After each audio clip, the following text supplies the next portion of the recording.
Ok.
l'Éternel des armées, toute la terre est remplie de sa gloire.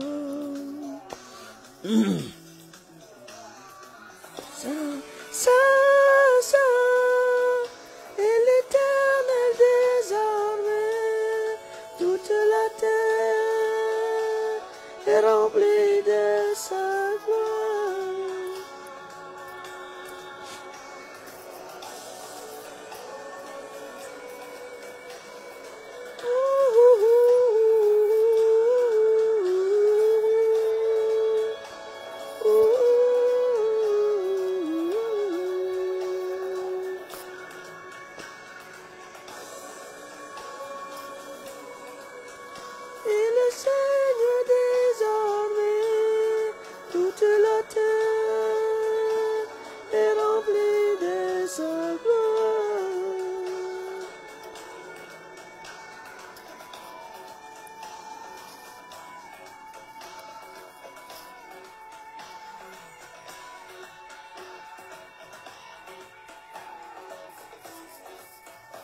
Ça, c'est l'adoration, ça. Ça, c'est très fort. Oh non, j'aime trop la fin. Excusez-moi, on va mettre un peu la fin. Non, non, c'est trop court, là. Ça, c'est adorer Dieu avec les instruments, hein. Ah, c'est une grâce d'avoir de bons musiciens et de bons instruments. Pour la gloire de Jésus. Ah non, attendez, on suit encore la dernière fois. Après ça, on fait notre émission. Attendez.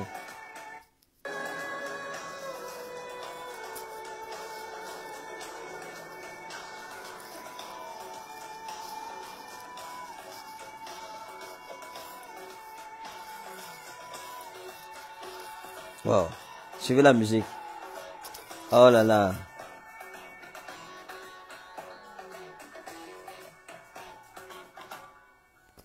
Ah non, ça, les gars, ils sont trop forts. Gloire à Jésus. Père, merci pour ta grâce, merci pour ce moment que tu nous accordes encore d'être dans ta présence ce soir, que ton nom soit béni au nom de Jésus. Amen. Donc, la semaine-ci, tu seras rassasié de la parole. On sera rassasié parce que vous savez qu'on est en train de préparer la guerre. Et je fais le direct à partir de Paris, où nous sommes en train de préparer la nuit de la turbulence prophétique, la 2e édition. Donc, si vous n'étiez pas au courant, passez l'annonce autour de vous maintenant que vous l'êtes. Donc, nous sommes en train de préparer cette grande nuit qui aura lieu ce 2 février, vendredi 2 février. Vendredi 2 février de 21 à 5 heures du matin. Dieu se manifestera puissamment et sa longanimité sera au milieu de nous. Donc, et dimanche, ce sera à partir de 10 heures à Villabé, toujours dans la salle appelée Lune d'Or, au 20 avenue des Courtes Épluches 91 100 Villabé. De la main de Dieu sera puissante au milieu de nous. Et le Seigneur nous fera grâce. Donc, bien-aimés, connectons-nous massivement ce soir et partage la vidéo. Envoie les cœurs et les pouces bleus. Parce que pendant que Dieu te délivre, tu ne dois pas te délivrer seul. Envoie la vidéo à quelqu'un à l'autre bout du monde. Dis, il y a une émission de délivrance. Il y a un prophète qui est en France pour la délivrance de nos familles, notre restauration. Connectons-nous massivement pour bénéficier des diverses grâces de Dieu dans sa vie, dans son ministère. De l'alliance que je porte est sur vous automatiquement. Elle va certainement intervenir en votre faveur si vous avez la foi. Donc c'est un événement majeur. C'est un événement redoutable. C'est un événement importantissime. C'est un événement qu'il faut mettre comme une prioritaire dans ta vie. Mets les 2 dates là dans ton agenda. Le 2 février de 21h à 5h du matin.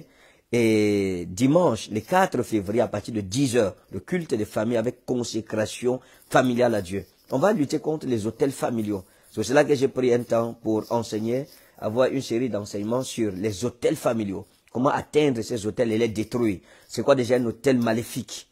Comment est-ce qu'on doit en découdre? Donc ça, il faut que les gens le comprennent. Dieu nous accordera la victoire.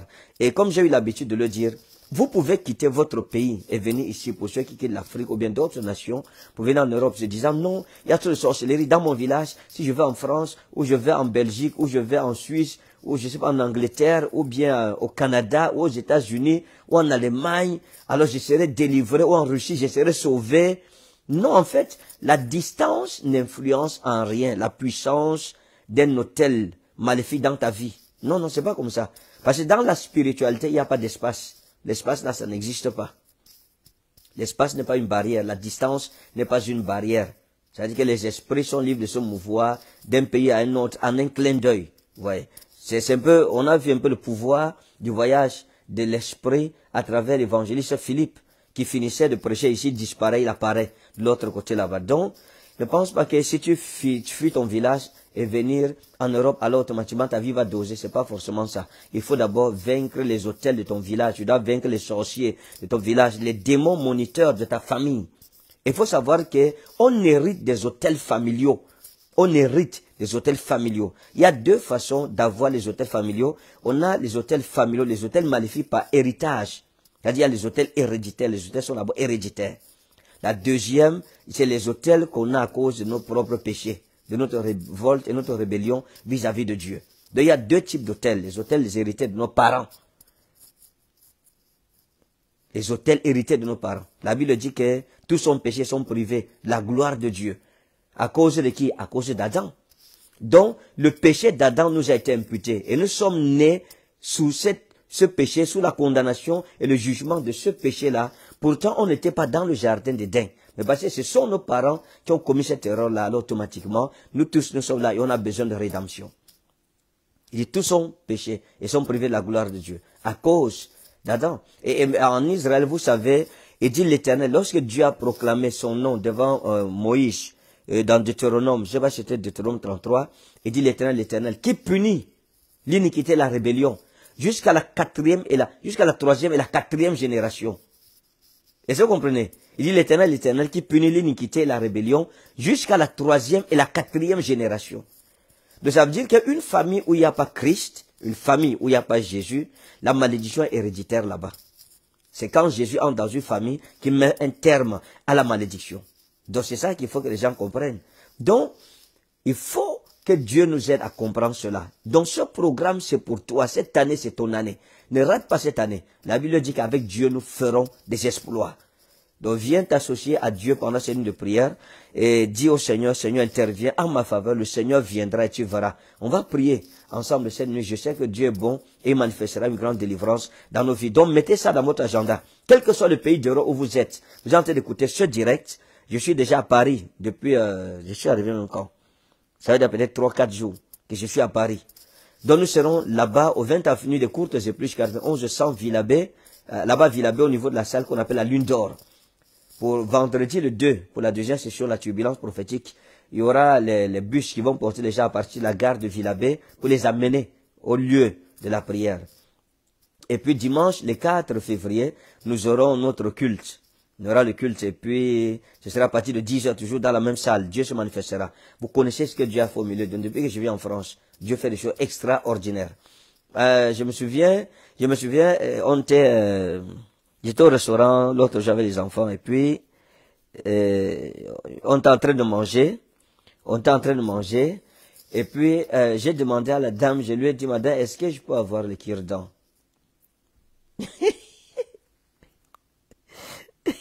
Je lui ai dit, madame, est-ce que je peux avoir le cure-dent? Et la dame, elle dit le cure-dent.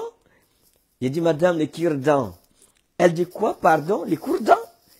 Et donc ma fille qui était là, elle dit à la dame, non, le cure-dent. Et donc la dame dit, ah oui, le cure-dent. Et donc la dame va partir, elle va prendre le cure-dent, elle va apporter. Et donc ma fille va me dire qu'en fait, il fallait que j'intervienne parce que sinon vous alliez passer toute la journée, aucun de vous ne prononçait bien.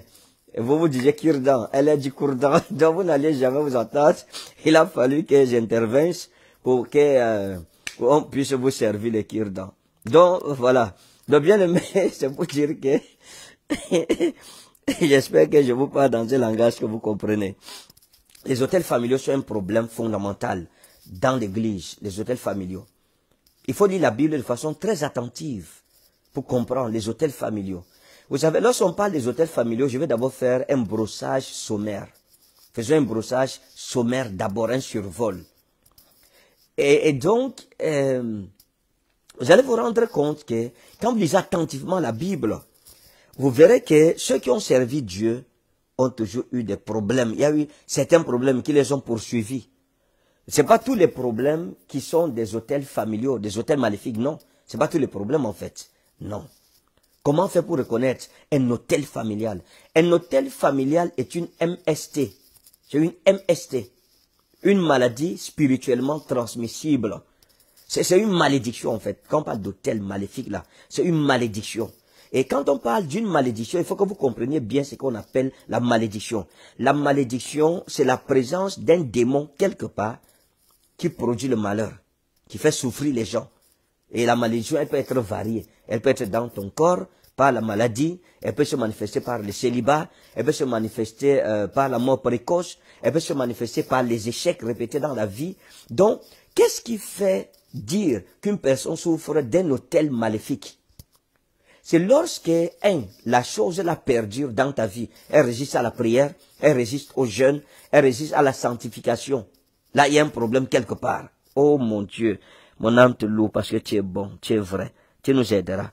Bien-aimé, la deuxième chose par laquelle on peut reconnaître que c'est un hôtel maléfique, c'est la partie héréditaire de l'hôtel. Ça veut dire que la même malédiction là, le même malheur, les mêmes événements malheureux qui ont atteint tes grands-parents, ou atteint tes parents, et puis c'est en train de t'atteindre, et tu vois les symptômes de la même situation malheureuse dans tes enfants. Là, on dit que c'est un hôtel maléfique, parce que les hôtels maléfiques sont héréditaires. Ça, c'est leur caractéristique. C'est des maladies spirituelles, en fait. C'est des MST, des maladies spirituellement transmissibles. Maintenant, il faut comprendre une chose, mes amis. Personne n'est à l'abri des hôtels familiaux. Il faut les vaincre. Tout le monde. Quand vous naissez dans une famille, ou que vous soyez en Afrique, ou en Europe, ou en Asie, n'importe où vous naissez, dans chaque famille, il y a des hôtels maléfiques. Chaque famille, il y a des hôtels maléfiques. Pourquoi? Parce que les hôtels maléfiques physiques sont issus des pratiques, soit de maraboutage, des pratiques de sorcellerie, des pratiques d'idolâtrie. Voilà les choses qui nous rendent esclaves des hôtels maléfiques. Vous vous souviendrez par exemple de Gédéon. Toute une nation était dans l'obscurité, l'obscurantisme. Toute une nation était devenue esclave de Madian à cause d'un seul homme qui avait une idole dans son antichambre, le père de Gédéon qui est devenu par après Jérubal. Donc vous verrez que l'adoration des idoles a sacrifié la vie, la destinée, le présent et l'avenir de toute une nation. Tout Israël s'est retrouvé vaincu par Madian parce qu'il y avait l'interdit. Donc, quand vous êtes issu d'une famille où on fréquente les marabouts, ou bien vous avez fréquenté les marabouts, ces choses-là, c'est des portes ouvertes. Ça donne droit à Satan dans votre vie. Le diable ne peut pas régner dans une vie si vous n'ouvrez pas la porte vous-même à Satan. Satan ne peut pas casser la porte de votre vie pour entrer vous molester. Satan ne peut pas, il n'a pas la clé passe-partout. La seule chose qui donne accès à Satan, au diable, dans une famille ou dans une vie, c'est les pratiques et les œuvres des ténèbres. Voilà pourquoi dans Jean 14, verset 30, Jésus-Christ nous parlera du principe de la préservation face aux hôtels maléfiques. Il dit, le prince de ce monde vient, mais il n'a rien en moi. Mais afin que le monde sache que j'aime le Père et que j'agis selon la volonté du Père, levez-vous et allons loin d'ici. Ouais. Il dit, le prince de ce monde vient, mais il n'a rien en moi. Donc si il faut que Satan ne te moleste pas, s'il faut qu'il ne te trouble pas, s'il faut qu'il ne te saboule pas, s'il faut qu'il ne t'ouspille pas, il faut que tu n'aies rien de lui. Ça, c'est ça la bataille que chaque chrétien devrait mener. Jésus dit que le prince de ce monde vient, mais il n'a rien en moi. Donc Satan ne peut pas influencer ma vie, ne peut pas agir dans ma vie. Parce que Satan agit lorsque nous lui devons des choses, lorsqu'on a des choses de lui qui lui appartiennent, qui sont avec nous.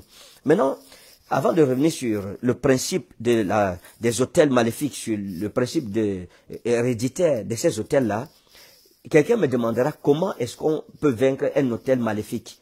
Les hôtels maléfiques ne se vainquent pas par les gènes ou par la prière. Non, non. Ce n'est pas par le jeûne et la prière seulement. Le jeûne et la prière, c'est important. Le jeûne et la prière, c'est important. Mais le jeûne et la prière ne résolvent pas certains hôtels. Il y a des hôtels faibles, il y a des hôtels forts. Est-ce que vous n'avez jamais remarqué dans votre vie spirituelle, votre vie chrétienne, que vous priez pour une faiblesse dans votre vie, pour une situation, vous jeûnez, vous priez, ça ne change pas.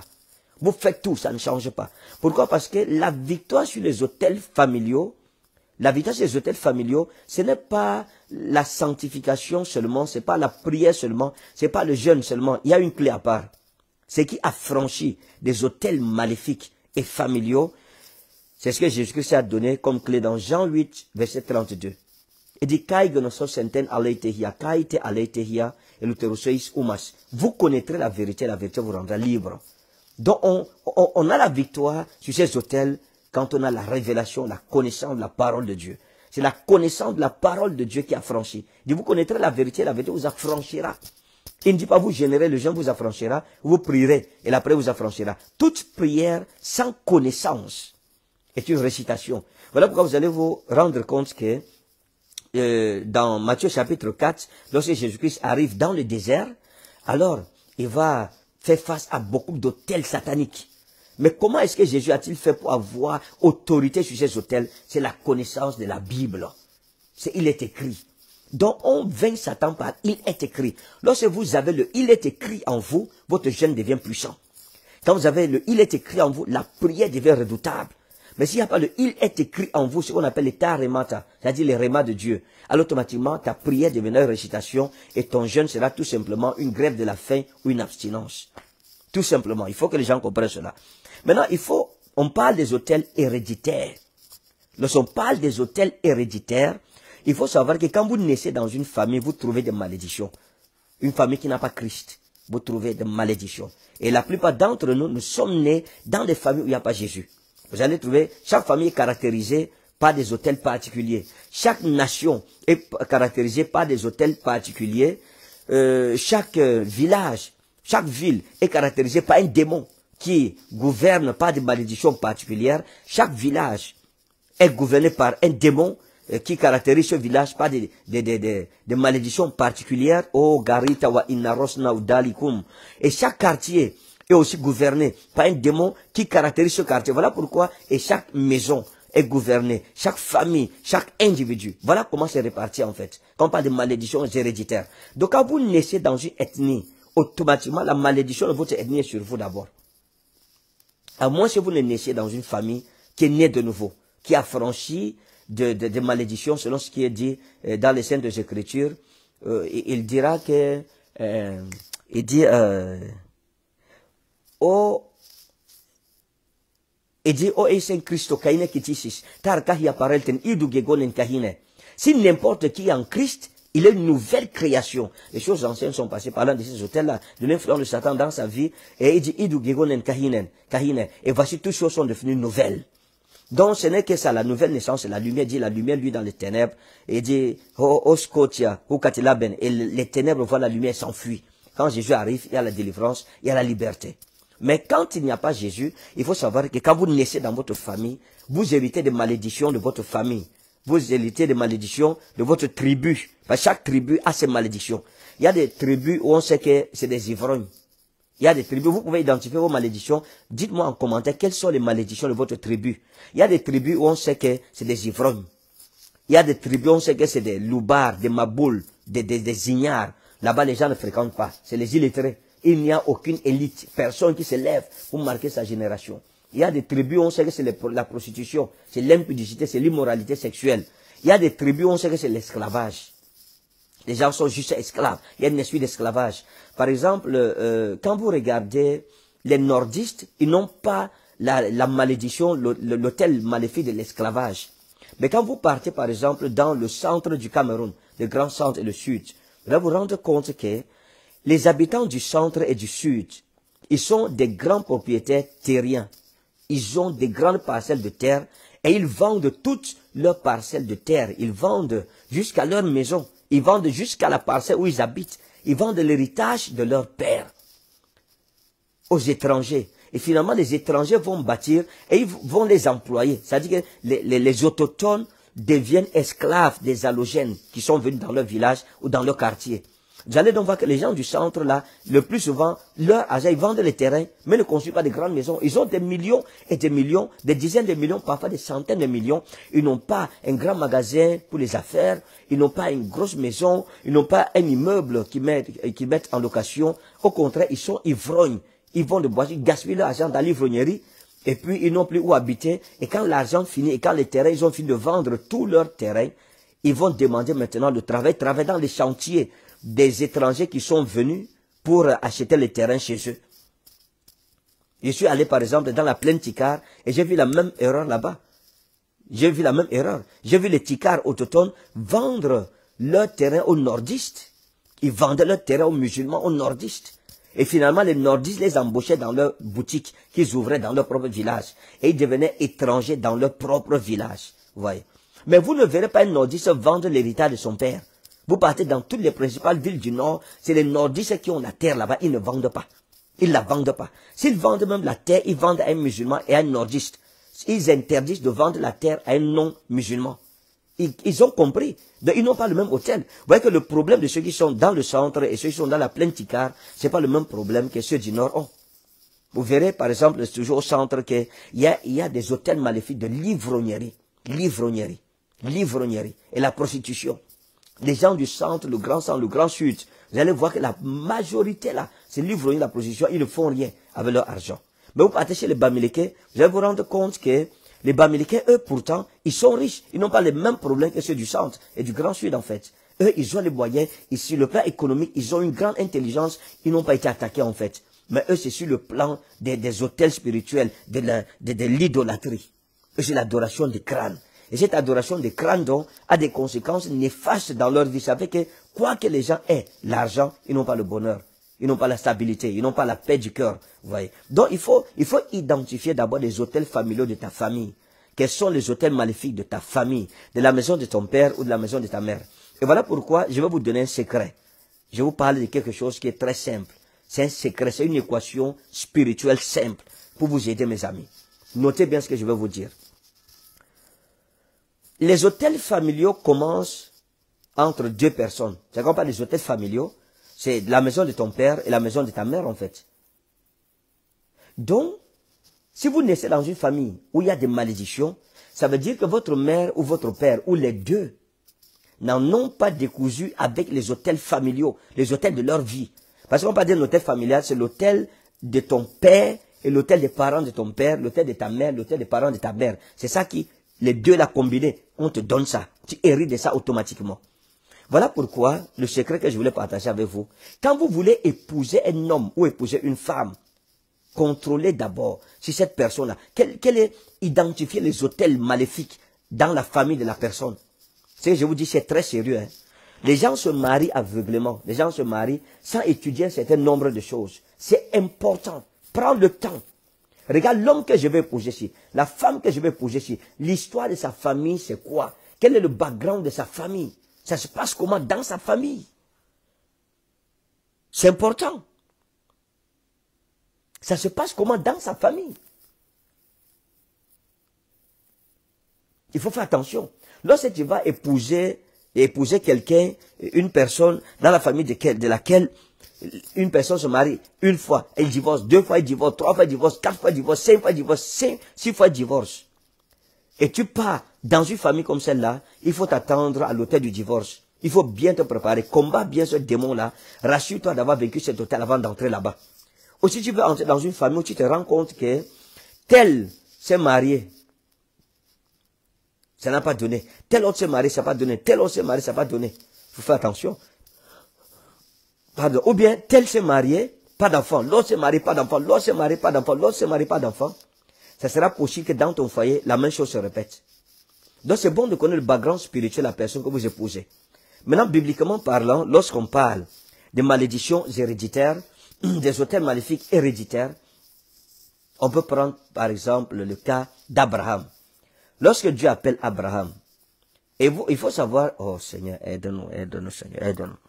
Lorsque Dieu appelle Abraham, il appelle Abraham et puis Abraham a des frères.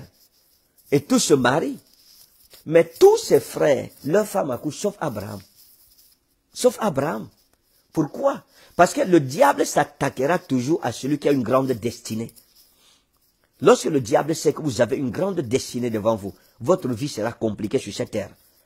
Votre vie sera pas facile. Il y aura des guerres, des oppositions. Vous allez prendre de bonnes résolutions pour changer, mais le diable fera tout pour que vous n'entriez pas dans la gloire et dans le repos. Il faut savoir cela. Donc, lorsque vous voyez que votre vie est très persécutée, vous avez des attaques à gauche, à droite, les couches de nuit, les morts qui vous apparaissent. La nuit, vous voyez les serpents. Vous voyez toutes ces choses. Le diable vous distrait pour que vous ne soyez pas concentré vers ce que Dieu est en train de vous montrer, mais que vous ne voyez pas encore. Le diable s'attaque le plus à ceux dont l'étoile est aussi la plus brillante dans leur famille et dans leur génération. Le diable n'attaque pas les petites gens. Non, il ne perd pas son temps derrière des petits clients. Non. Donc, la dimension des combats de ta vie, la dimension des oppositions que tu as dans ta vie est révélateur tout simplement de la grande destinée que Dieu t'a donnée. Donc tu n'as pas besoin de demander, je serai grand demain, ou je vais accomplir ma destinée demain, et si mon étoile sera grande et si elle va briller. Regarde le genre de combat que tu as. Montre-moi les combats de ta vie. Montre-moi le genre de montagne que tu es obligé d'escalader dans ta vie. Je te dirai à peu près quel genre d'homme et quel genre de femme tu seras d'ici 2 ans, 3 ans, 4 ans, 5 ans avec Dieu. C'est ça la vérité. Donc, Abraham est un homme de Dieu. Dieu l'appelle. Mais Abraham, il n'a pas, sa femme n'accouche pas. Pourtant, ses frères ont couché. Pourquoi? Parce que Dieu n'avait pas appelé ses frères. Les enfants de ses frères-là n'étaient aucune menace, ne représentaient aucune menace pour le diable. Ah non. Mais Abraham, Dieu lui a promis qu'il serait père d'une multitude de nations. Comment on peut promettre à un stérile qu'il sera père d'une multitude de nations? Ça veut tout simplement dire que la parole de Dieu est plus puissante que les autels de ta vie et de ma vie. Ce que Dieu a dit là, ça va s'accomplir. Peu importe le nombre des autels dans ta vie. Peu importe la puissance, la redoutabilité de ces autels, la résistance et la résistibilité de ces autels-là, Dieu, s'il a parlé, la chose va arriver. Il brisera les autels de ta vie. Et il t'amènera jusqu'à Canaan, la terre où coule le lait et le miel, pour fermer la bouche de tes ennemis. Parce que Dieu n'est pas un homme pour mentir, ni un fils d'homme pour se repentir. Et sa parole est souveraine, elle est toute puissante. Lorsque la parole de Dieu sort dans ta vie, peu importe les oppositions, peu importe les autels, peu importe les manigances, les conspirations contre toi, la parole là, lorsque son temps arrivera, elle s'accomplira. C'est elle qui te gardera, te sauvegardera, te délivrera, comme la Bible dit. Il envoya sa parole, elle est guérie. Dans Somme 107, verset 20. Donc, Abraham, sa femme n'accouche pas. Mais Dieu lui promet qu'il sera père d'une multitude de nations. Mais il y a un autel de stérilité dans sa vie. Pourquoi un autel de stérilité? Pour que le prophète Isaac ne naisse pas. Parce que le diable sait que l'enfant, si Sarah accouche là, l'enfant là va faire mal dans le royaume de Satan. L'enfant là va élever le nom de Dieu très haut. Mais pourquoi les coépouses de Sarah ont-elles accouché? Pourquoi Agar a accouché? Parce que son ventre n'était pas dangereux comme le ventre de Sarah. Non, les enfants issus de son ventre ne seraient pas un danger pour Satan. Ne seraient pas, comment dire ça, un danger pour les intérêts du diable. N'élèveraient pas l'étendard du nom de l'Éternel, de génération en génération, traversant les millénaires et les centenaires. C'est ça la vérité. Donc, vous allez vous rendre compte que si vous êtes une femme à qui Dieu a promis un enfant prodige, vous aurez des problèmes de trompe bouchée. On va vous dire que vous avez le trompe bouché. C'est ça en fait la vérité. Donc, ce qui est sûr, c'est que Sarah, certainement, avait des trompes bouchées. Abraham, c'est un serviteur de Dieu. Mais comment sa femme pouvait-elle être stérile? Comment la femme d'un homme de Dieu peut-elle être stérile? C'était dans cette génération, on allait le condamner. On allait dire, comment toi, tu es un homme de Dieu, mais ta femme n'arrive pas à accoucher. Tu pries sur les gens accouchent. Mais toi, personne n'était stérile dans sa famille en dehors de lui. À celui à qui Dieu a donné la prophétie, Dieu a donné la parole, Dieu a donné la promesse. C'est lui, sa femme est stérile, mes amis. Vous imaginez les moqueries, les sarcasmes, la risée, les railleries qu'ils ont dû subir? Voilà pourquoi la Bible dit même que quand bien même Sarai est tombée enceinte, elle avait honte. Comment quelqu'un est enceinte après 25 ans d'attente, elle a honte de sortir avec le ventre? Pourquoi? Parce que les gens n'allaient pas croire. On allait dire qu'elle a mis le coussin dans son ventre, que c'est faux. Que c'est pas possible. Les gens ne croyaient pas. Donc, le diable n'attaque pas les autels maléfiques, n'attaque pas ceux qui n'ont rien. Je ne dis pas les autels maléfiques spirituels. Et donc, il va se battre pendant 25 ans. Sa femme va accoucher d'un fils qu'on appelle Isaac. Ouais, elle va accoucher Isaac. Maintenant, Isaac va aussi se marier à Rebecca. Ésaü, son frère. J'ai dit, mais Ésaü, son frère. Vous allez vous rendre compte que Isaac, on ne dit pas que ses cousins ont aussi pas de stérilité dans la famille. On n'a évoqué personne qui soit stérile dans la famille. Sauf Rebecca. Sauf Rebecca. Pourquoi? Parce que le ventre de Rebecca portait une prophétie. Dans les hôtels maléfiques, vous allez vous rendre compte qu'à chaque fois que vous prenez une bonne résolution de plaire à Dieu, d'être sérieux avec la foi, c'est là que les tentations viennent vous briser. C'est là que des choses fortes, Satan vient en force, vous briser, vous éloigner de votre engagement. Si vous prenez l'engagement, maintenant je vais prier, je vais lire ma Bible, c'est dans la présence de Dieu. Le diable va mener des problèmes à gauche, à droite. À l'heure là, je parle aux hommes spirituels, ils peuvent comprendre ce que je suis en train de dire. C'est en ce moment, à chaque fois que tu vas prendre un engagement de découte, de remettre ta vie sur les rails, d'en finir avec les hôtels, le diable va remuer la terre et le ciel pour te décourager, pour t'amener à changer de décision ou bien te décourager et dire que c'est impossible, c'est difficile, c'est compliqué. C'est ça la vérité. Et la Bible explique que, quoique Isaac fut prophète et fils d'un prophète, parce que Isaac, en théologie, est le prototype parfait de Christ, en fait. Ouais. Donc, quoique Isaac soit un prophète, sa femme, Rebecca, sera aussi stérile pendant 20 ans. Ouais, pas trop loin de son père. Son père, c'était 24 ans. Lui, 20 ans, 4 ans seulement de séparation. La Bible dit que la 20e année, il pria pour Rebecca, sa femme. Et l'Éternel l'exauça. Et c'est comme ça que Rebecca a eu un enfant. Mais il a lutté contre un autel pendant 20 ans. Ça veut dire que, à l'heure où ils vont accoucher, Ésaü et Jacob là, normalement, Ésaü et Jacob devraient avoir 20 ans chacun. Ils devaient avoir 20 ans. Mais ils avaient 0 ans. Ils devaient avoir 20 ans. C'est un miracle qui se serait passé 20 ans en arrière. Mais ça a retardé pendant 20 ans pour que ça arrive. Mais on peut se poser la question. Pourquoi lui aussi il a été stérile? La réponse est que son père était stérile. Sa femme, la femme de son père était stérile. Et donc lui aussi, sa femme est stérile. Vous comprenez qu'il y a une question d'hérédité. Il y a une question d'hérédité. Le malheur d'Abraham est tombé sur Isaac. Pourquoi? Parce qu'il y avait la même prophétie, la prophétie d'Abraham, Isaac en était l'héritier. Et donc automatiquement, l'autel maléfique qui était dans la vie d'Abraham est tombé sur Isaac. Parce que cet autel combattait une chose, la naissance des prophètes, des femmes de ces prophètes. La naissance des héritiers de la lampe de la prophétie. C'est ça en fait le problème. Donc vous comprendrez que les autels familiaux sont intelligents, c'est des démons qui sont en activité. C'est des démons qui attaquent la famille pour diviser la famille, détruire la famille. Il y a des familles où personne ne réussit. Personne n'a jamais percé, personne n'a jamais construit une maison, personne n'a jamais roulé dans une vraie voiture. Et vous regardez les autres, là, ils ont 2 têtes. On doit prier pour ça, mes amis. C'est très sérieux. Il y a des familles dont l'autel maléfique, c'est l'esclavage. L'autel de l'esclavage. L'esclavage. Laissez-moi vous expliquer ces choses, terre à terre, pour que vous compreniez. Finissons avec la sérénité. Je vais vous montrer le deuxième autel maléfique dans la vie d'Abraham. Mais c'est des hommes de Dieu. Et donc, Isaac va se marier à Rebecca et il va aussi lutter contre l'autel de la stérilité pendant 20 ans. Après les 20 ans, Dieu va l'exaucer. Il va prier pour sa femme. Vous voyez, c'est un homme de Dieu. Donc, être homme de Dieu ne veut pas dire que vous n'aurez pas des combats avec des autels maléfiques. Non. Et les brebis ne connaissent pas souvent ça. Nos combats sont plus virulents que vos combats, mes amis. Nos combats sont plus dangereux. Nos combats, vous ne pouvez même pas remuer du bout du doigt les combats des vrais serviteurs de Dieu. Parce que nous avons d'abord nos combats que nous devons combattre. Nous avons les combats de nos familles qu'on doit combattre. Ajoutez à cela vos combats. Et le combat du monde entier. Les hommes de Dieu n'ont pas une vie facile. Les hommes de Dieu n'ont pas une vie facile. Les hommes de Dieu n'ont pas une vie facile. Oh, les hommes de Dieu n'ont pas une vie facile, mon Dieu. Les hommes de Dieu, c'est compliqué. C'est compliqué de toutes parts. L'apôtre Paul dit, sans oublier les soucis que me font les autres églises. J'ai les soucis d'abord pour moi-même, les soucis pour ma famille. Maintenant, il y a les soucis du ministère de l'église. Il a prié pendant 20 ans. Maintenant, pendant les 20 ans, au bout de 20 ans, sa femme va avoir des jumeaux. Maintenant, laissez-moi vous poser une question, mes amis. Oh, Seigneur, aide-nous, aide-nous. Aide-nous, Seigneur.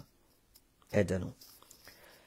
Comment Dieu peut dire à Abraham que tu seras père d'une multitude de nations?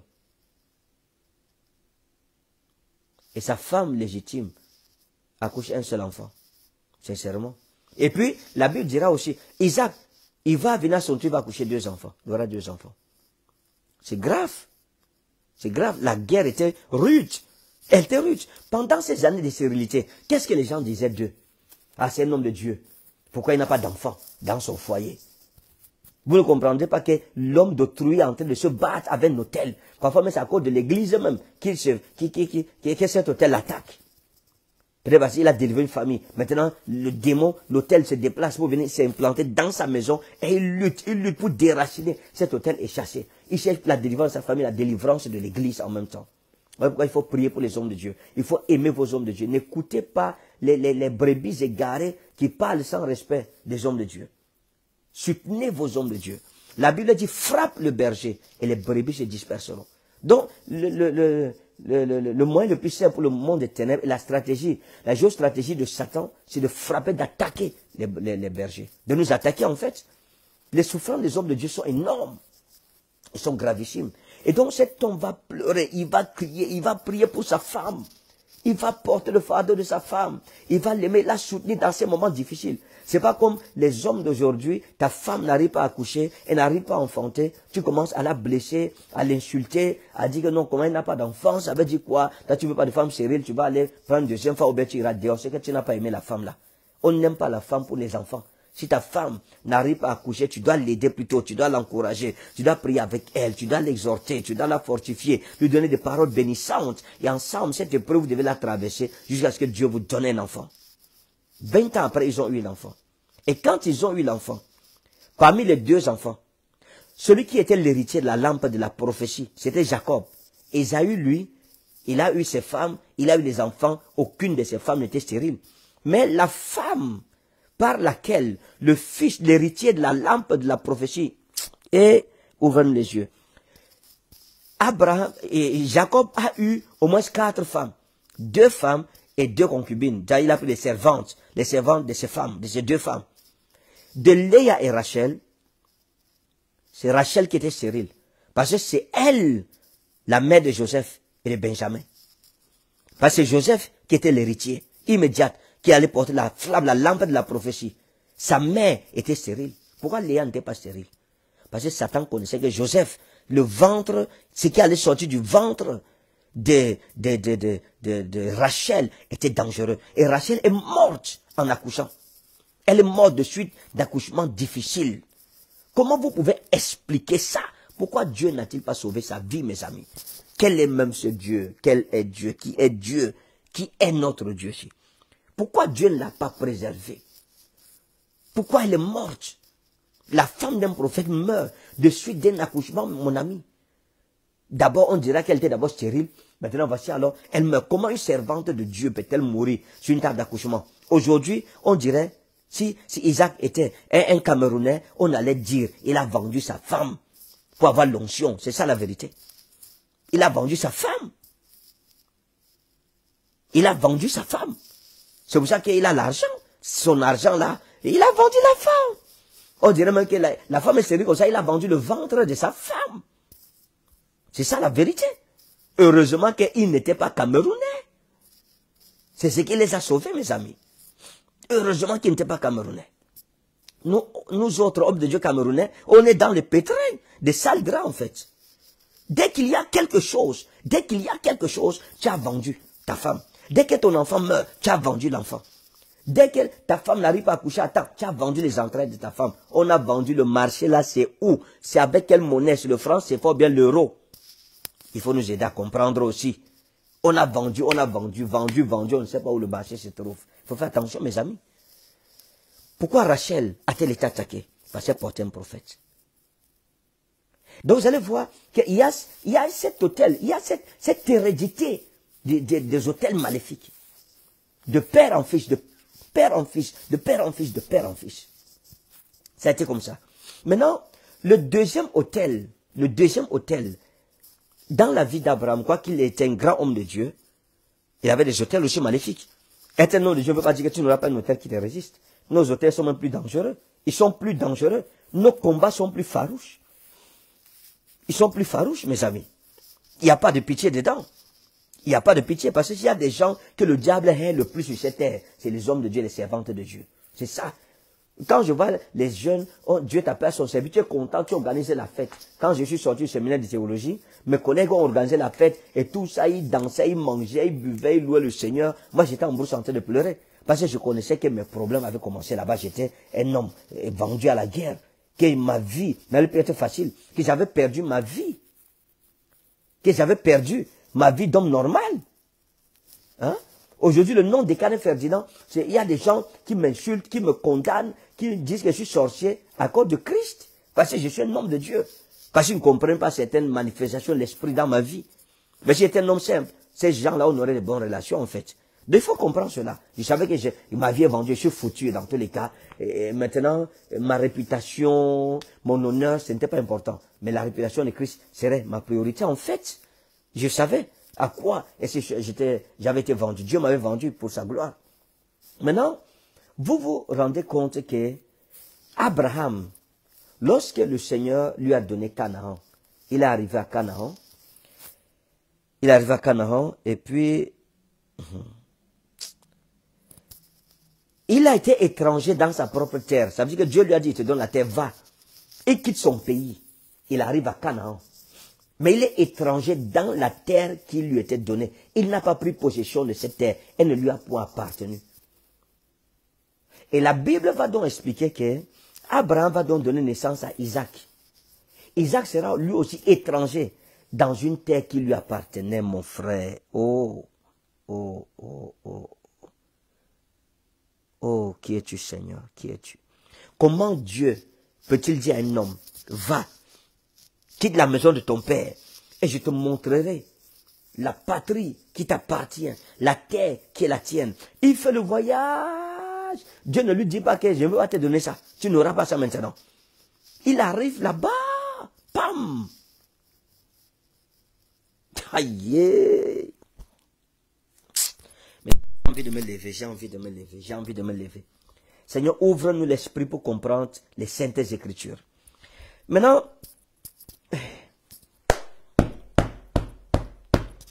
écoutez mes amis, écoutez-moi bien. Il arrive, il est étranger dans la terre que Dieu lui avait donnée. C'est sa terre, mais il est étranger. Il achète les terrains. Tu ne peux pas acheter ce qui t'appartient. Il était étranger. Et les propriétaires, qui normalement étaient des étrangers, lui vendaient ce qui lui appartenait. Il n'a pas pris possession de sa possession. Isaac, son fils, est arrivé. Il n'a pas pris possession de sa possession. Maintenant, est-ce que vous savez que ce n'est pas Abraham qui a réalisé la prophétie selon laquelle je ferai de toi père d'une multitude des nations? Ce n'est pas Abraham. C'est pas Abraham. C'était une promesse. C'est une promesse qui disait qu'Abraham serait père d'une multitude des nations. Serait père d'une multitude de nations. Et Dieu lui avait promis d'être le père d'une nation puissante, celle d'Israël. Mais Abraham n'a pas été le père direct. Il est l'ancêtre d'Israël. Il n'est pas le père d'Israël. Il est l'ancêtre d'Israël. Isaac n'est pas le père d'Israël. Il est l'ancêtre d'Israël. Mais le père d'Israël, c'est Jacob. Cette prophétie-là, cette partie de la prophétie d'Abraham, c'est sur Jacob que Dieu l'a mis. C'est Jacob, pas Jacob que Dieu l'a accompli. Ça veut dire quoi? Jacob est le seul parmi les patriarches qui a donné les 12 tribus d'Israël. C'est lui qui a donné les 12 tribus d'Israël. Et je vous ai expliqué quelque chose. Seigneur, aide-moi à leur expliquer ça simplement. Aide-moi à les expliquer ça simplement. Regardez, écoutez-moi attentivement. Et que Dieu vous donne du discernement pour bien comprendre. Abraham et Sarai ont fait un sacrifice pour les 12 tribus d'Israël. C'est-à-dire qu'ils ont combattu et payé le prix pour vaincre les autels pour l'affranchissement des 12 tribus d'Israël. Ce sacrifice a pris 430 ans. A combattu les autels pendant 430 ans. Mais ce sont eux qui ont fondé les 12 tribus d'Israël en faisant une offrande à Dieu. Ça veut dire quoi? Ça veut dire que lorsque Dieu a appelé Abraham, et il a dit à Abraham que sa femme devrait avoir un fils. Lisez Genèse 12 à partir du verset 1. Il dit, je bénirai Abraham. Je ferai de toi une grande nation. Toutes les nations seront bénies à Abraham. Je ferai de toi une source de bénédiction. Je bénirai celui qui te bénira, je maudirai celui qui te maudira. Maintenant, écoutez bien ce que je vais vous dire. Lorsque Dieu dit à Abraham, je ferai de toi père d'une multitude de nations, il dit à Abraham que Sarai, ta femme, aura un fils. Et la Bible explique qu'ils ont vécu sans enfant pendant 24 ans. La 25e année, elle a accouché. Donc ça fait 25 ans. Dans les 25 ans, après quelques années, Abraham, sa femme lui a donné Agar, sa servante, son esclave. Et il a suivi Agar. Il a eu un fils avec Agar. Et ils ont quitté le chemin d'Isaac pour suivre le chemin d'Ishmaïl que lui et sa femme avaient frayé. Ce n'était pas le plan de Dieu. Et il va suivre ce chemin pendant 13 ans. Ce n'était pas le chemin de Dieu pour lui. Il a laissé le chemin droit que Dieu avait tracé, le chemin d'Isaac. Dieu lui avait dit, ta femme aura un fils, il s'appellera Isaac. Ça, c'est la promesse de Dieu. Dieu n'a pas parlé d'Ishmaïl. Et donc, sa femme, voyant que ça tardait, va donc décider, je pense que c'est la 10e année, va donc décider, et dit à son mari de lui proposer sa servante, et son mari va aussi accepter. Au lieu de dire, non, c'est pas ça, Dieu a dit que c'est Isaac, on va rester avec Isaac, et Dieu m'a dit, c'est toi qui auras l'enfant. Ce n'est pas ta servante. Mais il ne va pas écouter Dieu, il va écouter plutôt sa femme. Et donc, il va prendre la servante qui sera enceinte rapidement, parce que son ventre n'était pas un danger pour Satan. Et puis, elle va accoucher l'année qui suivra. Et il va s'investir, lui et Sarah, sur l'éducation de cet enfant qu'il va appeler Ishmaïl pendant 13 ans. C'est la 13e année d'Ishmaïl que Dieu va apparaître, parce que c'est la 10e année qu'il va aller avoir Ishmaïl. La 13e année d'Ishmaïl, donc, Dieu va réapparaître à Abraham. Ça fait dans 24 ans. C'est la 24e année de sa promesse, de l'attente de la promesse. Dieu lui dit que, reviens, il dit dans je pense, c'est Genèse 19, il dit à Abraham, marche devant ma face et sois intègre. C'est-à-dire qu'Abraham était plus intègre. Dieu disait à Abraham, tu m'as abandonné pendant 13 ans. Sur un chemin que je n'aime pas frayer. Moi, j'ai frayé mon chemin pour toi. C'était Isaac. Tu as suivi le chemin d'Ishmaël pendant 13 ans. Reviens. Quand Abraham est revenu, Dieu lui dit quoi? Il lui dit, l'année prochaine, à cette époque, Sarai, ta femme, aura un fils. Or, c'est la 11e année, à partir du moment où Dieu a promis à Abraham que sa femme allait accoucher. C'est 11 ans après qu'ils vont prendre Ishmaël. Ils vont prendre le chemin d'Ishmaël. Ils vont faire 13 ans, ça fait 24 ans. Et la 24e année donc, Dieu va apparaître à Abraham lui demandant de revenir sur le plan initial qu'il avait formé pour lui, le plan selon lequel c'est sa femme, Sarah, qui allait avoir un fils qu'on allait appeler Isaac. Il était resté sur ce chemin pendant 11 ans. Et Dieu lui dit, il reste 1 an. De l'année prochaine, à cette époque, ta femme aura un fils. Donc, ça fait 12 ans.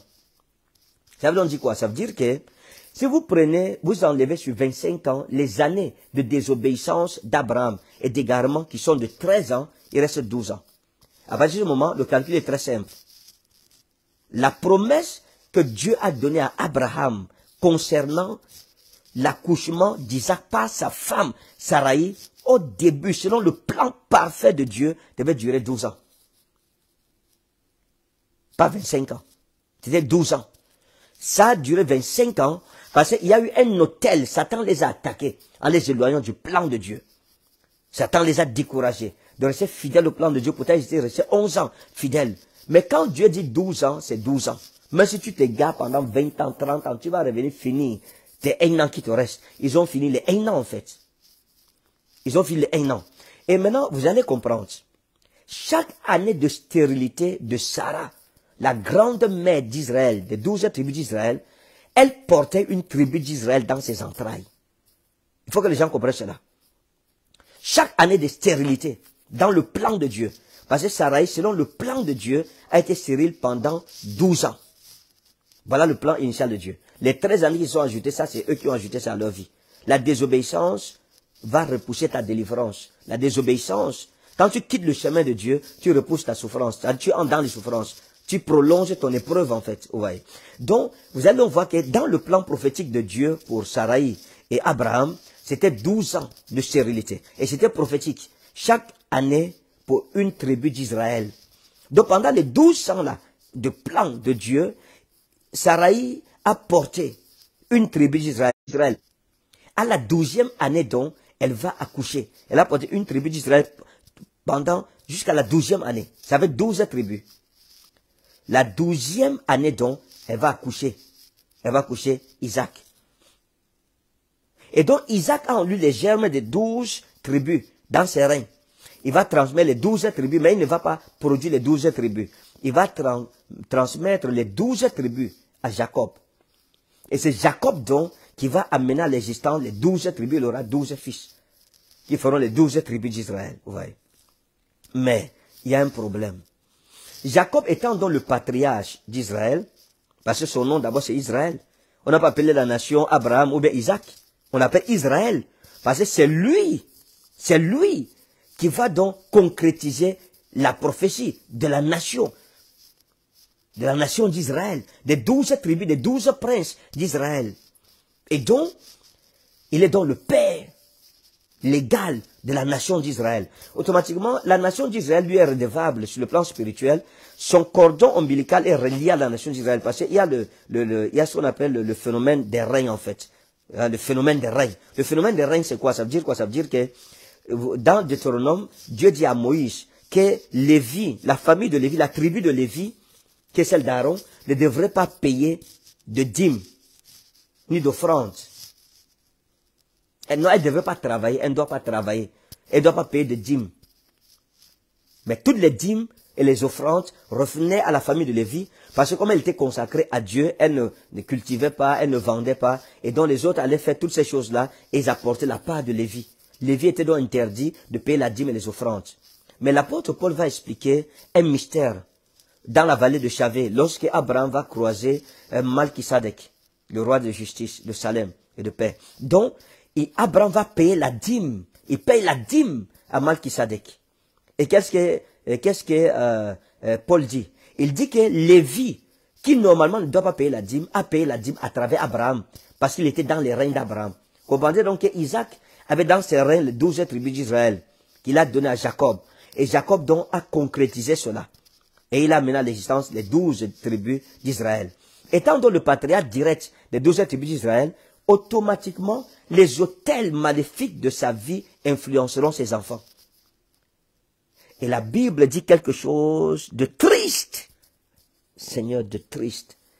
La Bible dit que pour une femme, Israël servit. Pour une femme, Israël devint un esclave. Pour une femme, Israël servit. Pour une femme, Israël devint un esclave. Pour une femme, Jacob était un esclave. Jacob était un esclave. Il est allé dans la maison de Laban, il a travaillé comme un esclave. Et quand on parle d'esclave, il était vraiment esclave. C'était son oncle. Son oncle n'a pas regardé que c'est mon neveu. Non, il ne sera pas mon esclave. Il a fait de lui son esclave. Donc Jacob était devenu esclave. Il était esclave dans la maison de Laban, mes amis. Il était incapable de doter une femme. Pour cela, on lui a dit, sois mon esclave. Il était esclave pendant 14 ans. Il était esclave. Pour une femme. Il était esclave pour une femme, mes amis. Il n'avait pas l'argent. On lui a dit, sois mon esclave, il est devenu esclave. Donc à partir de ce moment, il y a un problème dans sa vie. L'esprit d'esclavage. Vous allez donc vous rendre compte que lorsque Jacob va donc avoir les 12 tribus, ils vont être à Canaan et Joseph va se détacher pour aller en Égypte. Il est vendu comme un esclave. Pourquoi il est esclave? À cause de son père. L'autel de son père, mes amis. Il est esclave.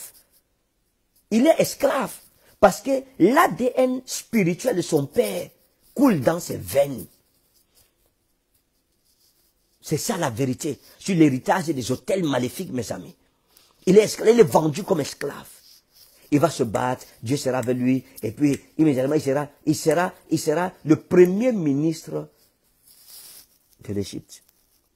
Le premier ministre de l'Égypte. Mes amis, laissez-moi vous montrer une chose. Joseph n'a jamais cessé d'être esclave. Joseph n'a, oh je dis ça, les larmes veulent couler de mes yeux. Cet homme que nous aimons, cet homme que nous adulons, cet homme a connu une vie compliquée. Pourquoi? Parce que son père n'en avait pas fini avec ses hôtels, avec cet hôtel d'esclavage. Un homme qui, pour doter une femme, se vend comme esclave. Joseph est arrivé en Égypte, il était le premier ministre de l'Égypte. Il avait pouvoir, autorité sur l'Égypte. Mais l'Égypte ne lui appartenait pas. Rien ne lui appartenait en Égypte. Il n'avait même pas une aiguille qui lui appartenait en Égypte. Non. Il régnait sur l'affaire d'autrui. Si elle te dit, garde-moi mes 10 millions. Et que tu gardes mes 10 millions, mon ami, et que tu as des avantages à cause de 10 millions, là, tu as un bel appartement, un écran plasma, tu as une belle voiture et tout cela, parce que tu gardes mes 10 millions, tu n'es pas riche. Le jour où je vais reprendre mes 10 millions, c'est où tu sauras qu'en fait, ce n'était pas tes 10 millions, en fait, que tu gardais. Voilà pourquoi, lorsque Joseph est sorti de l'Égypte, avant de mourir, il a dit quoi? Je vous en prie, remontez mes eaux à Canaan, remontez mes eaux vers Canaan. La seule chose que Joseph a emporté de l'Égypte, dont il était le grand premier ministre, c'était ses eaux. Il n'a rien apporté. Le trône, il n'a pas mené. Le sceptre, il n'a pas mené. Les anneaux que Pharaon lui a donnés, tout ça, c'est resté là-bas en Égypte. Il était gardien des biens de quelqu'un, comme il avait toujours été gardien des biens, comme son père avait été gardien des biens de Laban, Moïse a été gardien des biens de Pharaon, c'était un esclave en fait. C'est ça la vérité. C'est ça la puissance des autels maléfiques, mes amis. Mais c'est des serviteurs de Dieu. C'était un homme de Dieu qui se sanctifiait. Nous connaissons l'exploit qu'il a eu face à la femme de Potiphar. Son intégrité, son sens de la justice, en prison, comment il était honoré, etc. Mais il a été gardien des biens d'autrui. C'était un esclave. Juste un esclave dans l'opulence. Et maintenant, Joseph va demander à son père de monter en Égypte. Mais quand il monte en Égypte, l'ADN de l'autel, de l'esclavage, l'esprit d'esclavage, n'avait pas été brisé. Donc c'était en eux. Ils sont arrivés là-bas. Et qu'est-ce que les Égyptiens ont vu? Des esclaves.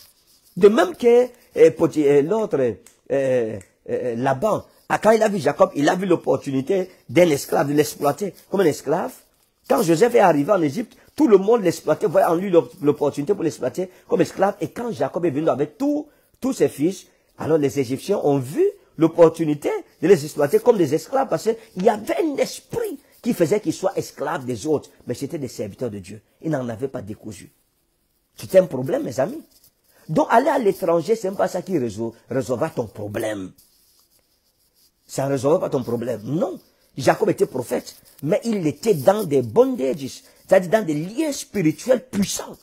Il n'a pas pu délivrer sa famille. Personne n'a pu se délivrer, se sortir de cela. Voilà comment ils sont devenus une nation, dans une nation servant une nation sans un peuple sans terre. Voilà comment Israël a été vendu gratuitement en Égypte. Et qu'est-ce qui s'est passé pour que Israël puisse être délivré? Qu'est-ce qui s'est passé? Dieu a suscité un prophète. Dieu a suscité un sauveur, un messie, Moïse. C'est Moïse qui va sortir Israël donc, de sa servitude. Et qu'est-ce que Dieu dit? Il dit pas un prophète. Israël fut appelé hors de la maison de servitude ou bien hors de l'Égypte. Et pas un prophète. Israël devint une nation. Et ça vous comprenez? Ces gens étaient appelés à être une nation. La prophétie sur eux pour la nation était sortie avec 430 ans. Mais ce n'était pas accompli à cause des hôtels familiaux. Des hôtels maléfiques familiaux. Mes amis, 430 ans, une prophétie ne s'accomplit pas. Pendant 430 ans. Il a fallu l'intervention d'un prophète d'un autre genre, d'un prophète d'une autre dimension, d'un prophète d'une autre généalogie, d'un prophète à qui Dieu se révèle, tel qu'il ne s'est point révélé ni à Abraham, ni à Isaac, ni à Jacob. Il se révèle à lui comme étant « Je suis ». Et lui-même dit à Moïse, « Tes pères ne m'ont pas connu comme je suis ». C'est pour cela qu'ils sont dans une autre dispensation. Et ils ne sont pas de l'esclavage à cause de leur dispensation. Mais toi, tu me connais comme je suis.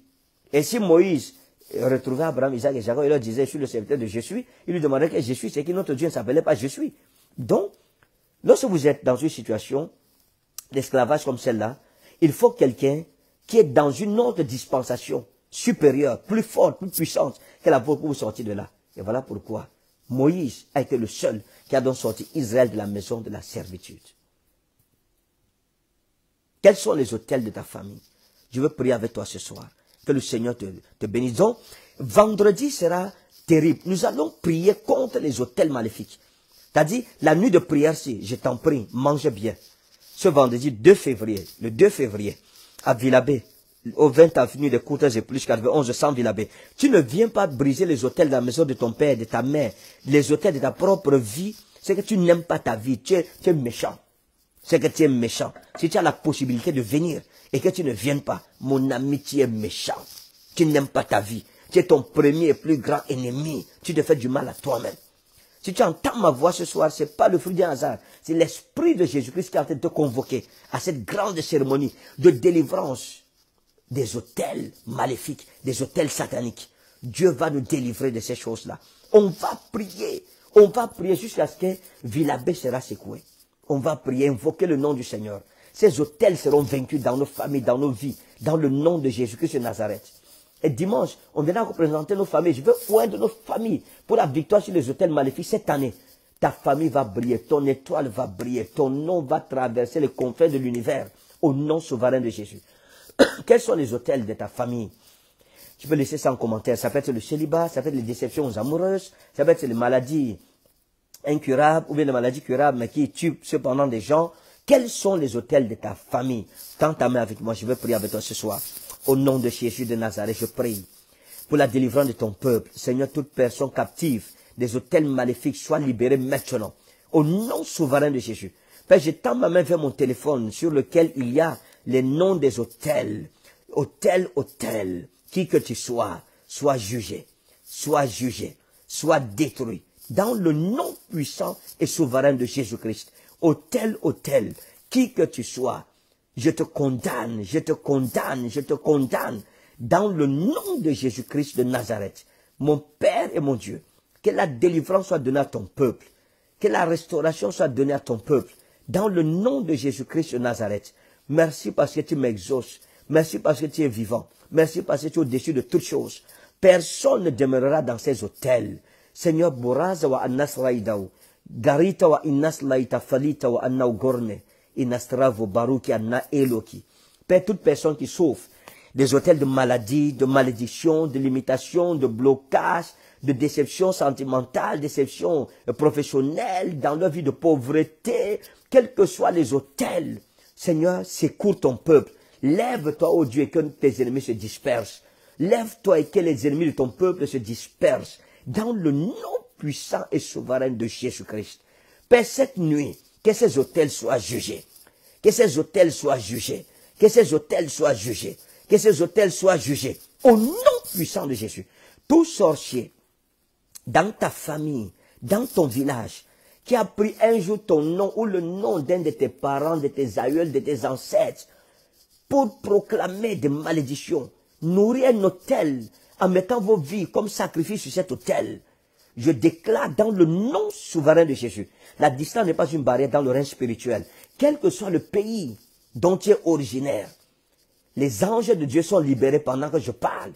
Les anges sont libérés pendant que je parle. Qu'ils jugent, qu'ils les jugent, qu'ils les exposent, qu'ils ramènent sur eux leurs paroles incantatoires, qu'ils ramènent sur eux leurs paroles de malédiction. Au nom puissant et souverain de Jésus, je prophétise et je déclare que cette année 2024, cet autel ne tiendra pas debout devant toi. Cet autel ne tiendra pas debout devant toi. Parce qu'il est écrit, montagne, montagne, qui es-tu pour résister devant Zorobabel? Qui que tu sois, tu seras aplani. Que cette montagne soit aplanie dans ta vie. Qu'elle soit aplanie au nom puissant de Jésus. Autel, qui es-tu pour résister devant la fille du Dieu très haut? Autel, qui es-tu pour résister devant le serviteur du Dieu très haut? Quel que soit ton nom, quelle que soit ton origine, tu es aplani.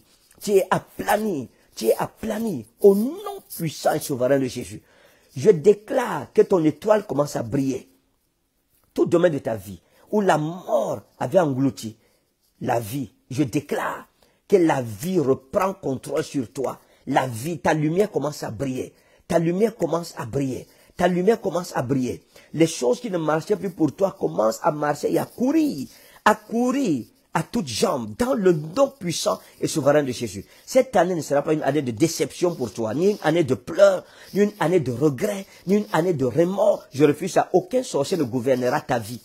Je répète, aucun sorcier, aucune personne maléfique, quelle qu'elle soit, ne gouvernera ta vie, ne contrôlera ton présent, ne contrôlera ton futur, ne contrôlera ta destinée au nom puissant de Jésus.